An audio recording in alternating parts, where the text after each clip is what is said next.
Magandang hapon mga kaibigan. Narito po kami ngayon sa lugar ng Artits Eastern Samar.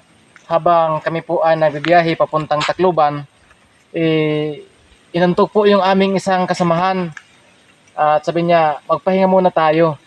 Habang nagpapahinga kami, nakakita kami ng isang chariot kulay blue. Yan oh, sirang-sira.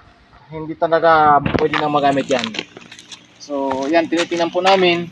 At hindi po namin alam kung bakit may cross doon na sa may papaya. Nilagyan nila ng dalawang cross. So, ito po, napaka-enjoy magbiyahe.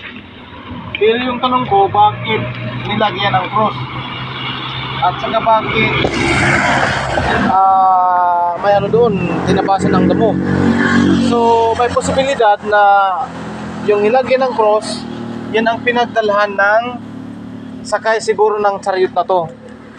Dinala siguro nila doon at siguro nadisgrasya yung sakay. Kaya nilagyan nila ng dalawang cross. So, posible. Ganyan. Kasi kung walang nadisgrasya, hindi sila maglalagay ng cross.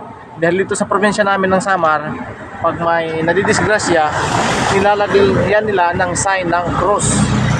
Ibig sabihin may namatay. So, yan. Base lamang po namin yan sa aming mga haka-haka. Wala pong kasiguran kasi hindi namin alam, wala namin nakita yung tunay na pangyayari.